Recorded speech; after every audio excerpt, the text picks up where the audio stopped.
Thank you very much, everyone. It's an absolute pleasure to be here. I had not the slightest idea when I agreed to give this talk a couple of months back that I would persuade myself that it was a good idea to apply to be chair of CYCLOX, or that the CYCLOX trustees could persuade themselves that it was a good idea to have me as chair of CYCLOX. So my original offer, though I was a CYCLOX member, I've been a member of the infrastructure group for a while, was to come and speak kind of as a criminologist, in my day job, and to think about the question both of why people who inhabit my little corner of the social sciences have spent relatively little time thinking about questions of road safety and related matters to do with urban mobility, and what kinds of things might happen if you could persuade them to become more interested in those questions. And that's what I want to talk to you about tonight. And I've suddenly realised, given Alison's introduction, that this is probably the last thing I'll say on this matter for the next 3 years, where I won't be speaking with an organisational hat on. So I might just take advantage of the opportunity just to say some things that I've been playing around with and thinking with, largely a way of trying to kind of provoke some discussion. Let's start with where we are. It's fitting that we are having this meeting 2 days after the World Remembrance Day for victims of traffic collisions or traffic violence. So against that backdrop, I think it's valuable just to start with a kind of reminder of the picture that we confront. On average, over the last decade, 5 people a day have died on the UK's roads. 80 have been seriously injured. In the last year alone, you can read these, but I'm going to read them for you. 1,695 people have been killed and 28,967 have been injured. 405 of those deaths were deaths of pedestrians. 6,667 pedestrians were killed. 87 of those deaths were cyclists. That's one cyclist every 4 days dies in this country just trying to get about wherever they live on a bike. 3,942 of them were cyclist injuries. Aside from a drop during the pandemic, for obvious reasons that we know about, these figures have largely flatlined across the UK for the last decade. Louise Haigh, the new Transport Secretary, said at the House of Commons last week that if the number of people killed or seriously injured on our roads were being killed in any other way, we would be treating this as a pandemic. I think she is right. We have normalised, over a century, significant amounts of death and serious injury, and I want us to think about that question and how we might respond to it. I guess most of you, like me, are kind of gathered in this room because you want to figure out how to think about and act in relation to this problem locally. But before we do that, I think there might be some value in sort of stepping back, both historically and geographically, and thinking about this problem in these terms. I've been doing this job for about three decades or so now. I found no subject like this one, apologies to any historians in the room, that's got me as interested in history as this, because I'm kind of become interested in the history of where we got to today. And in that context, the 1920s, and especially and to some extent the 1960s, seem to me to be especially fateful and interesting decades.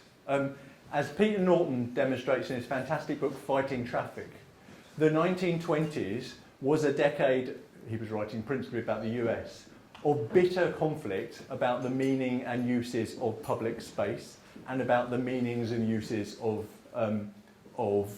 the city.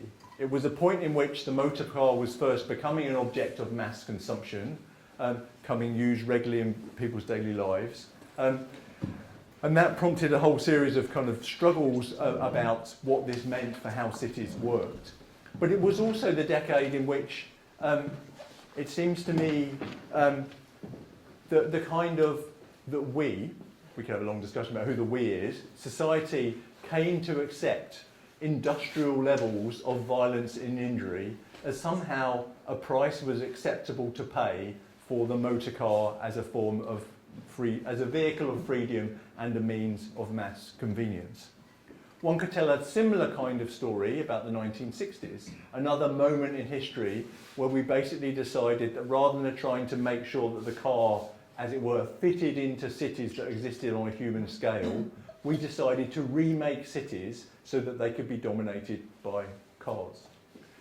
The other kind of interesting thing about the 1920s, I think it was the last time that the question of the relationship of the car to the city was being routinely contested. I increasingly feel that we are living in one such moment again today, with results that we are unable yet to predict. And the fact that we are in that moment of contestation again today is one reason why I've decided I want to take on this job. But this is also a problem with the geography. The United Nations estimated in the last year, for which figures are available, that every year on this planet 1.3 million people get killed in road collisions. 50 million get seriously injured and have their lives and the lives of their loved ones and their friends transformed. Road death remains the biggest killer of 5 to 29-year-olds of any other source of killing on this planet. It's largely skewed to the global south. Levels of road injury and death have largely been flatlining or going down in most places in the global north, with the important exception of the US, where road deaths have gone up 77% since 2010 and now stand at a 40-year high. Well, there is a sidebar as to why that might happen. One plausible reason why that happened is that, as many of you in this room won't need showing, that cars over that period have got bigger, more sizable, heavier, and more likely to be impactful when they bump into a pedestrian or a cyclist. But for the most part, those figures skew towards the global south, where rates of road death are growing more highly. And wherever they happen, are skewed towards the most vulnerable groups, both in terms of road users, pedestrians and cyclists, and in terms of relevant socioeconomic categories, by race, gender, disability, and so on and so forth. All this, it seems to me, is a reminder that why cars are promoted and sometimes enjoyed as vehicles of freedom, status, comfort, convenience, and the like, and we have folded them into our way of life in all those respects, they are also one of the most harmful and criminogenic objects that human beings have ever invented. Speaking as a criminologist, that makes it especially puzzling why people who work in my field have, for the most part, not spent more of their time figuring out the ways in which that object has been wrapped up with the production of crime and various kinds of harm. But to some extent, that has simply been a kind of social scientific reflection of the way in which we as a society have come in large measure to exist in relation to the harms that cars do in a relation of denial and complicity and normalisation. So the question is, what might happen if you do something about that? Criminology. Criminology is concerned with three questions. Why are laws made? Why are they broken? And what do we do about this? And what should we do about that? That's actually four questions. But it's three for a reason I won't bore you with. You'd think that a field of inquiry that was trying to answer one or other of those questions would have a large amount of material in the field of mobility and in the field of road safety and related matters. It's therefore something of a puzzle that the car in general and road safety in particular has been for many decades something of a criminological blind spot, if you excuse the pun. And I've been trying to figure out why that is. I think it's partly because people working in this field, and indeed to some extent the social sciences generally, have treated this question, and in particular the question of road safety, as one that can be safely kind of left to others, left to traffic engineers, left to people who work in public health, left to accident prevention specialists. In other words, treated the whole question as if it's a kind of technical problem that can be resolved by specialists, rather than one that's just wrapped up in a whole series of bigger questions about how we live and organise our lives. Secondly, and I say this with a large amount of mea culpa, I have spent 3 decades now studying public safety and the politics of public safety, being very interested in the question of under what conditions can people live safe and secure lives. We're thinking about the role that institutions of policing and punishment might play in the production of people being able to live safe and secure lives. And for much of that 3-decade period, I have not folded questions of road safety into any of those questions. Now, it's kind of well, with one possible exception, and that I spent some time being rather interested in why people get very, very irritated about the police catching motorists when they should be out dealing with real offenders. But leaving that to one side, it's kind of interesting and puzzling to me, both in my own case and in relation to the wider field, why we have separated something that we call public safety and public protection from the question of road safety and protecting people on the roads, as if they were separate domains of experience. That just seems to me to be so bizarre that I can't quite figure out why I spent so long operating with that distinction in place.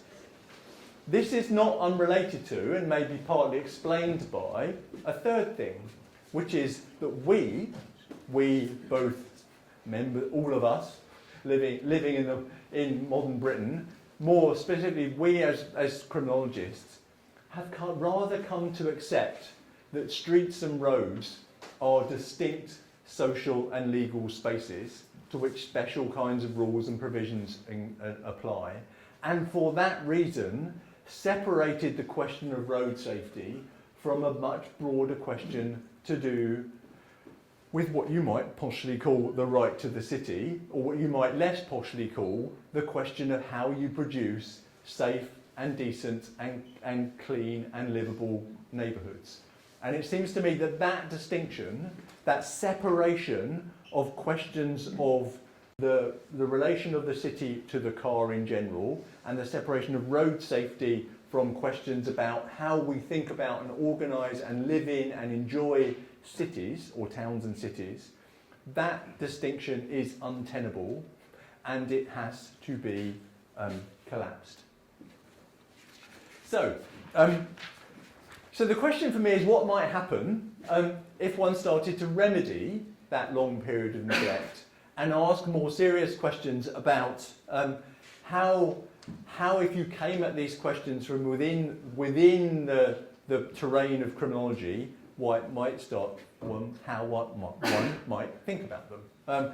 And I want to start with 2 things that criminologists do spend their time studying on. One, policing, and secondly, punishment, and think about the relationship between those 2 institutions and road safety. Right, if any of you are minded to zone out for the next 10 or 15 minutes, here's the argument in a nutshell. The argument is this, that these institutions have a relatively minor, in the case of policing, and close to non-existent, in the case of punishment, relation to the production of road safety. Why is that? Because both police and punishment are institutions which are institutionally focused on a minority of dangerous or bad offenders who endanger the rest of us, the majority of law-abiding citizens, and operate with individual responsibility as their kind of framing idea, their kind of default way of thinking about the world and how people behave and how the criminal justice system should respond. When we're in the business of trying to make roads safer, it seems to me that the idea of individual responsibility is a problem. It's a problem that we need to remove and get out of the way, and as it were, park. Now, having said that, unless anyone in the room is about to stand up and shout, that doesn't mean that anyone who drives a car or a van or a lorry or cycles a bike or is a pedestrian mustn't take due care and attention when they are operating that machinery, and the attention and care that they take shouldn't be proportionate to the risks that they are creating when operating that machinery. I think all those things are true. But that doesn't mean that individual responsibility as an idea gets us very far in thinking about how to create urban environments that are safe.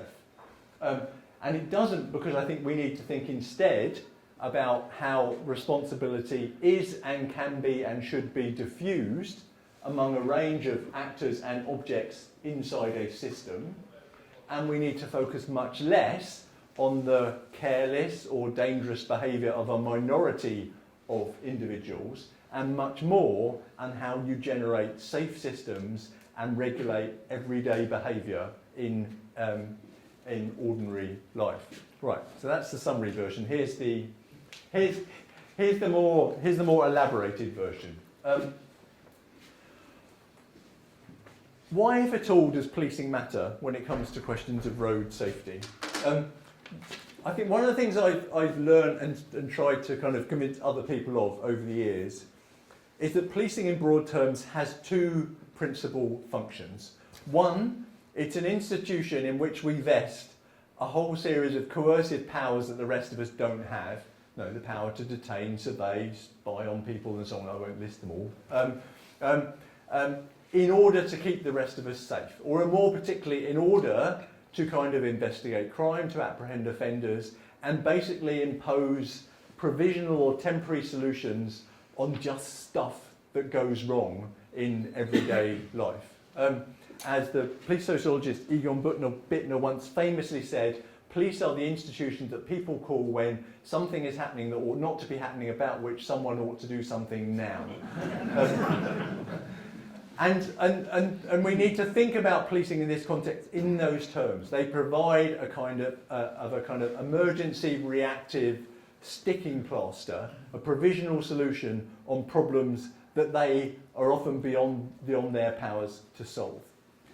I'll come back to that. It also seems to me that policing has a very important symbolic power, by which I mean that policing is an institution through which we first send people signals about where they fit, and if they fit at all, into society's hierarchies. We send those signals every time a police officer makes an encounter with a member of the public. And policing is also an institution through which we communicate what harms, how we think about harm in society, and how we attribute seriousness or unseriousness to varieties of those harms. So it often strikes me that domestic violence is a good case in point. Back in many decades ago, when I started working on this subject, domestic violence was something that the police now, we think, infamously refused to take seriously. Police officers thought it was rubbish work, they hated going, they treated domestic violence as private quarrels between families into which they ought not to interfere, and they basically, we now know, had a kind of orientation to domestic violence which treated it as not a serious crime and exposed a larger number of children and women to serious violence and abuse as a consequence. Scroll forward 40 years and a whole bunch of stuff has changed. The police now, organisationally, there are still, I think, really serious limits on what they can do to address the problem of domestic violence, but by God do they take it seriously. By God do they communicate the message that violence against women and girls is a serious offence that they are going to devote serious amounts of resources to. If you spend any time in a police car these days, as I sometimes do in the course of my job, you will know that they now bounce from domestic assault to domestic assault to domestic assault, and that's principally what a police shift now looks like. This is something, in other words, the police have now become an institution through which our society communicates the idea that domestic violence is a problem and we ought to do something about it. Return to the script. The question is, do they do similar kinds of things in relation to road safety and road violence? So, in this context, there does seem to me to be all kinds of value to getting the police to take seriously questions of safety on our roads. Some of those to do with things that we're just very familiar, to do with providing enforcement, some of it reactive, some of it proactive, to providing emergency response, to organising effective investigations, and importantly, given the limitations of the police as a resource, putting in place effective third-party reporting systems for people to be able to report, in our case, close passes, but also all kinds of other forms of dangerous behaviour on the roads. All that is an important part of the value of what policing provides. But that value is also symbolic. It's about the message that police officers send in how they act and how they speak about how our society judges the importance of this problem. I'll give you a couple of examples. One, that's to do with being an active and reliable partner in Vision Zero partnerships. I say this in part because there are parts of the world when the police are neither of these things. If you read about Vision Zero in the States, Vision Zero partnerships in the States actively try and keep the police out of Vision Zero partnerships because the police can't do roads policing in the States without treating it as a means of doing criminal investigation. In other words, so using road stops not as a road safety intervention, but as a criminal justice intervention. But it means that being active and reliable and turning up and communicating that these things matter. It also, and I might come back to this in an hour or so's time, it means authorising, by which I mean socially authorising, communicating the importance of 20-mile-an-hour zones in urban areas to road safety without fretting needlessly about whether they're going to be called upon to enforce them and having their name dragged through the mud if they don't. But let's be clear, there is no policing solution to the problem of road safety. They are too few. They arrive too late. They are too focused on individuals. As Brian Appleyard said 4 decades ago, the city that relies solely on better enforcement as a solution to its residential traffic problems is avoiding the issue. And at the point in which we are trying to get the police to take this question more seriously, we must also keep in mind that fundamental lesson. Which brings me finally to punishment, which is the point of when I have a proposal. How do we think about punishment and the kind of criminal justice system in relation to the questions that interest us? As things stand, our society does 2 kinds of things in relation to kind of sanctioning offenders. At the kind of, I'll use square, at the kind of minor end, we use a series of measures, points on a licence, sending people on education courses, in extreme situations, suspension or revocation, that are basically forms of sanction that operate, as it were, inside the world of driving. And don't involve the rest of the criminal justice system. I'll come back to that point in the end. And sometimes we fine people, which is a kind of importation, if you like, from the world of criminal justice into the world of trying to regulate how drivers behave. At the more serious end, there are a range of criminal offences, careless driving, dangerous driving, causing death by dangerous or careless driving, distracted driving, and so on, for which we use as it were, the full weight of the criminal justice system. We treat them as offences, formally, in the way that we would treat a whole bunch of other things as offences. Why do we do this? We do it in part for reasons that are not unrelated to what I was just saying about policing.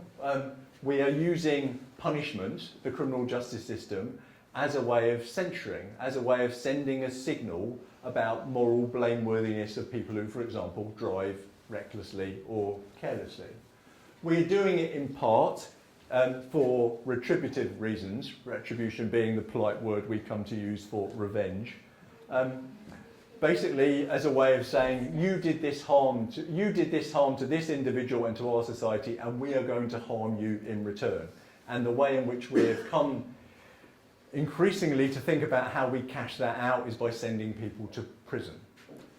We also do this, we should be clear, as a way of making ourselves feel better. The sociology of punishment taught us long ago that the main audience for punishment is not the people being punished, it's the audience who are watching.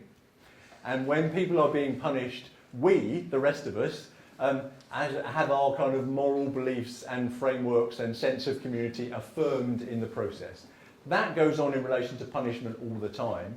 I think something else goes on in relation to the punishment of a small minority of dangerous or careless motoring offences, is it enables the rest of us to think that this isn't, the problem of road safety isn't really a problem for us. It's a problem of how you regulate a small minority of others who behave badly on the road and need to be controlled. So it's a way of saying the road safety is about them, it doesn't impact upon the way of life of everyone else. Having said that, having made punishment central, we also, relatively speaking, punish motoring leniently. We do this in a whole bunch of ways. There's a swathe of evidence, for example, that in relation to what are called endangerment offences, and careless and dangerous driving are endangerment offences, in other words, the offence is creating the danger, it shouldn't actually depend on whether that danger resulted in anyone being harmed, that they are almost never prosecuted, sometimes for lack of evidence, also for lack of proper due seriousness. We surround punishment with a whole series of motonormative assumptions. We generally treat violence committed in a car less seriously than violence committed by other kinds of means, and we pose all sorts of, and we kind of come to the business of punishing offenders, for many years this has been proven to be true, on the assumption that there but for the grace of God go I. In other words, that people see themselves in the motoring offender in a way that they don't see themselves in the burglar or other kinds of offenders. And that therefore apply to the question of how you punish motoring offences a sense that there must be sort of restrictions on how one goes about doing that, which are shaped by the fact that these people are like us, not like others, and they are engaged in an activity which is a normal, everyday activity. So I have a proposal. I have a Safe Streets proposal. I'm really not sure how committed I am to this, so if you all shout it down, I'm going to say I never believed it at all. But I'm going to run with it because I've been thinking about it as a way of trying to fold how we respond to driving back into the question of safety. So my proposal is this. My proposal is we decriminalise driving offences. And we treat road safety not as a question of punishment through which we treat through the institutions of criminal law and justice, but as a question of environmental regulation, as we treat as a problem of how do you remove unsafe elements from a system. How do you cash this out? I think you cash this out in the following two ways. Firstly, stop fining people for driving badly. There's two reasons for thinking that fining people for driving badly is a poor idea. One is it kind of sends a signal that if you want to, you can pay to drive badly on the road, which is a common complaint about fining as a form of punishment. And of course, they're also regressive. If you're fining people, it's much easier for people who've got more disposable resources to opt to choose to pay to drive badly on the road.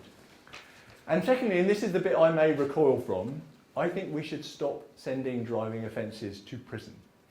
Even people who cause death by dangerous driving, do not send them to prison. I have two exceptions. Well, exception one is people who use cars as a weapon, deliberately use cars as a weapon. And one of the things you discover if you get interested in the history of motoring is that using cars as a weapon has been there since the invention of the motor car in degrees to which you would find quite striking. That's one exception. The other possible exception is routinely and repeatedly driving without a licence. I throw my hands up and say I don't really know what to do with people who might repeatedly drive without a licence, but at some point you may want to require some kind of criminal justice sanction in that event.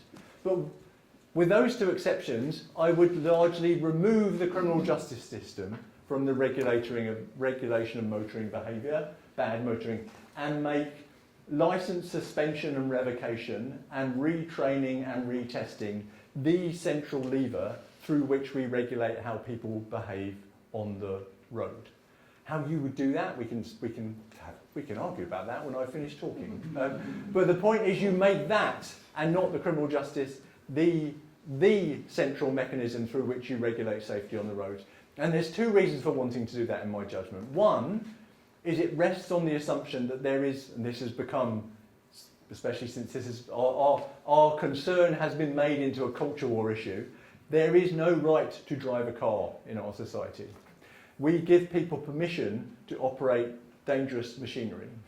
And if you prove not to be able to operate dangerous machinery safely, it seems to me there is perfectly legitimate to remove your entitlement to do so. Secondly, it gets us away from the idea that really that you can use the penal system as a mechanism for delivering road safety, and instead treat road safety as what it is, a question of how you design safe systems and how you regulate an environment in order to ensure that all of us going about our daily business, however we choose to do so, can do so safely. Thank you very much.